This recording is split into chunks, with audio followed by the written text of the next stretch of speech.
Hello friends, welcome to my channel fantastico study. और इस video में मैं क्वेश्चन सॉल्व करने वाला हूँ। Explain why is it difficult for a fireman to hold a hose which ejects large amounts of water at a high velocity. यानी एक fire brigade या फायर फाइटर के लिए जो पानी का पाइप होता है उसे पकड़ना मुश्किल क्यों होता है, जब उससे जो वाटर है, पानी, वो बहुत ज़्यादा ग्रेट प्रेशर यानी बहुत ज़्यादा ग्रेट वेलोसिटी के साथ आगे की तरफ वो जा रहा है, पाइप से निकल रहा है। तो इस फायरमैन के लिए उसको पकड़ना मुश्किल क्यों होता है। आप देख सकते हैं इसने ग्लव्स भी पहने हैं पकड़ने के लिए। खैर वो तो अलग काम है फायर से बचने के लिए, लेकिन फिर भी जो फायरमैन होता है उसको बहुत दम लगाना होता है पाइप पकड़ने के लिए। इसलिए उनकी ट्रेनिंग में जो उनके हाथ होते हैं उनकी स्पेशल एक्सरसाइज भी कराई जाती है। सो आइए अब हम इसका रीज़न फाइंड करते हैं कि ऐसा क्यों है। So according to the third law of Newton हमें पता है कि every action has an equal and opposite reaction.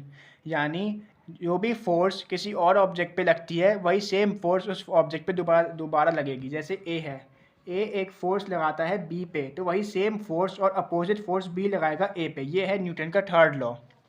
तो अब यहाँ पे हम देखेंगे, यहाँ पे जो पाइप है वो कुछ ना कुछ, यहाँ पे जब ये नोज़ल ऑन करता है पाइप का, तो ये पाइप फोर्स लगाती है इस वाटर पे, और इस फोर्स से जो वाटर है बहुत ही हाई वेलोसिटी में पाइप से बाहर निकलता है। तो फिर जो ये वाटर अब जो निकलेगा वही बहुत ज़्यादा फोर्स है इस वाटर की जिससे बाहर निकला है। तो यही सेम, तो पहले पाइप ने फोर्स लगाई इस तरफ की, अब वही सेम फोर्स जब वाटर निकलेगा तो न्यूटन के थर्ड लॉ जैसे कि हमने पढ़ा है, तो वही सेम फोर्स अब वापस वाटर जो है वो पाइप पे लगाएगा। और पाइप को किसने पकड़ा है? पाइप को पकड़ा है फायर फाइटर ने। तो फायर फाइटर को इस पाइप को बहुत ज़ोर से पकड़ना होगा फर्मली, जिससे वो इस पाइप को स्टेबल रख सके। वरना पाइप जो है वो आराम से उसके हाथ से निकल जाएगी और इधर उधर घूम जाएगी, क्योंकि बहुत ज़्यादा फोर्स लग रहा है पाइप पे भी। जितना फोर्स पानी पे लग रहा है उतना ही फोर्स, उल्टा फोर्स पानी पाइप पे लगा रही है थर्ड लॉ के हिसाब से।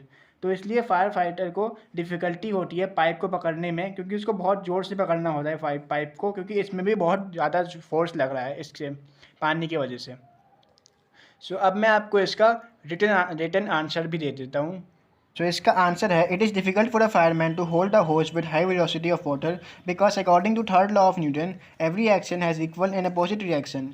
So the water in high velocity exert equal and opposite force on the hose, which makes it difficult to hold, as now it is needed to hold the pipe very firmly to keep stable. यानी उसे pipe को बहुत अच्छे से पकड़ना होगा वरना उड़ जाएगी. I hope you got your answer. Thanks for watching.